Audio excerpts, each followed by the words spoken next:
Hey guys, Chris here, and I'm Ukrainian Canadian. Today is November 19th, 2024, and let's get to the news and updates happening in Ukraine and Russia, shall we?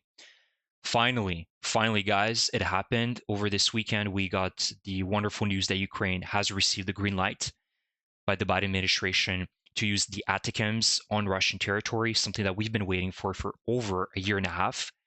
Last fall of 2023, Ukraine really started pressuring Washington to receive that permission. And ever since then, it was always constant back and forth, and we'll think about it and give us a few more months. But finally, better late than ever, Ukraine has received this permission, and not only from the United States, but also from France and Britain to use the Storm Shadows and the Scalps on Russian territory. This is a really decisive decision. Now, it's not going to change the outcome of the war in a matter of a few weeks. We need to keep ourselves grounded because it's also based on several factors. How many is Ukraine going to receive per month? What are the limitations? Because we certainly know that Ukraine, these weapons and these permissions will be given with strange attached or have been given with strange attached to Ukraine. So we'll have to see over the next few weeks more of the details. But you can see that Ukraine did not waste any time because overnight, Ukraine was able to successfully strike, and this has been confirmed also by the Russians. Ukraine used ATACMS to strike an ammunition depot located in Bryansk, the Karyachev ammunition depot. And I covered this last month because Ukraine did strike it back in October as well.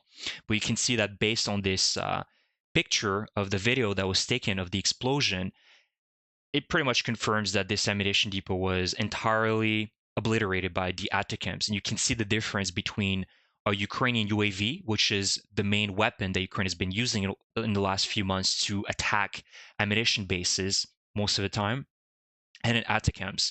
It really makes a difference. The ATACMS carries far more payload, and its destructive power is just unmatched compared to a drone, which flies very slow and is easily detected by the Russian air defense systems, whereas an ATACMS is very difficult to stop and intercept. So this is really important.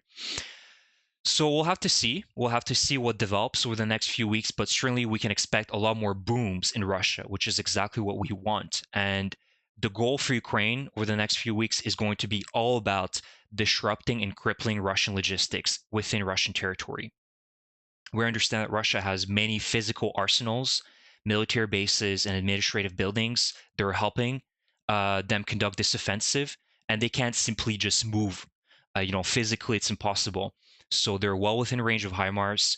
The Storm Shadows, depending on how you use them, could even reach Moscow. And that's really important as well, is to be able to also use them on military facilities close to Moscow Oblast. So I'm excited and I'm looking forward to hear what's going to happen over the next few weeks and provide you guys with the updates over these explosions that will no doubt occur more often in Russia. And the last piece of news I want to talk about is Zelensky presented today his resilience plan. I'm not going to go in detail over every single point, but you can see that he had a 10-point resilience plan. Of course, knowing that the war will likely will continue for the next years, if not decades, because if Russia continues to exist, it's always, and Putin continues to live, their goal is always going to be to destroy Ukraine. Unfortunately, that's the reality of things. And Ukraine needs to create a sort of strategy, a vision of how they're going to continue maintaining its independence and statehood, knowing that there is an enemy that is looking forward to destroy you. So you can see that along his resilience plan, he talked about unity of the nation, stabilizing the front line in Ukraine, increasing the weapon production. You can see that Zelensky announced that he's planning to produce over 30,000 long-range UAVs next year. The Minister of Defense, Umerov, confirmed that Ukraine has produced its first 100 Neptune cruise missiles this year, and they're setting to produce over 3,000 cruise missiles next year, which would be a huge game changer. I'm really hoping that this is going to be true. We also know that the Hrim 2s, the ballistics that Ukraine is currently developing and kind of producing, it's still known what kind of stage Ukraine is at. That also is going to be a game changer for Ukraine, being able to locally produce its own ballistics rather than relying on the United States. It could also be one of the reasons why the Biden administration has given permission to use the ATACMS is because they know that perhaps Ukraine has already been able to produce its first ballistics, the Hrim 2s, and so they're like, Well, either way, Ukraine's going to be using ballistics, so might as well just give them permission to use our American ATACMS. I don't know.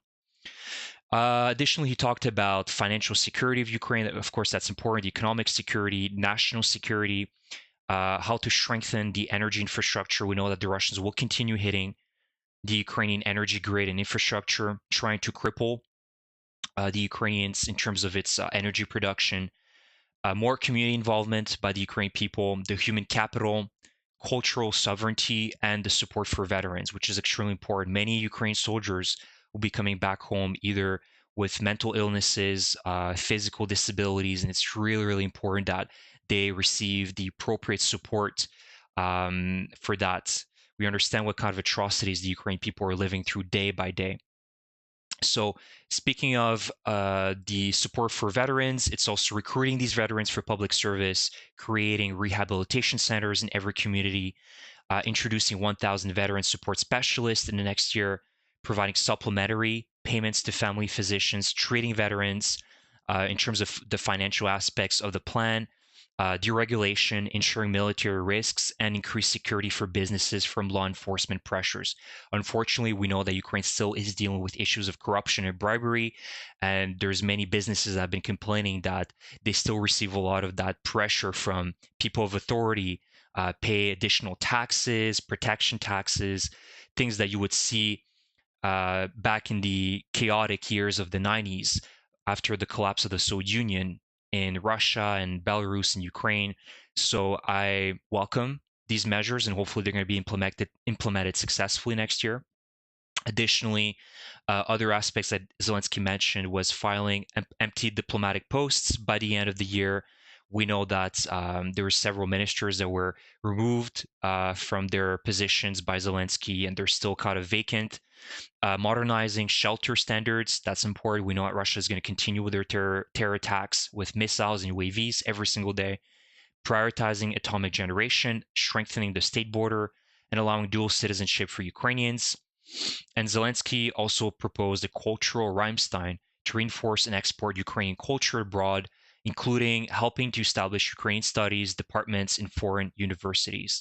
Yeah, I think that is actually a very good point, because I think that, through this war, many people have, for the very first time, because of this war, people have heard of Ukraine. They know where Ukraine is. They know that Ukraine is an independent nation. And I think it's important for Ukraine to also export its culture, make TV series, TV shows about the war, how people are living through this, and really strengthen the Ukraine culture abroad to make people understand Ukraine is sovereign. Ukraine has an identity that is not similar or like to the Russian culture. So overall, I welcome this plan. We'll see how effective it will be. It's a big challenge ahead, but it also indicates how committed the Ukrainians are to continue being independent and sovereign. And I welcome this resilience plan. So you guys can let me know in the comment section what you think about this resilience plan. I know I didn't go over in detail, point by point, but I think it gives us an idea of what over 2025 the Zelensky administration is planning to do in terms of really creating a resilience of the nation. So you can let me know in the comment section what you think about this. And I cannot wait to share with you guys more updates of Russian ammunition depots and military bases going boom over the next few weeks. Thank you so much. Slava Ukraini.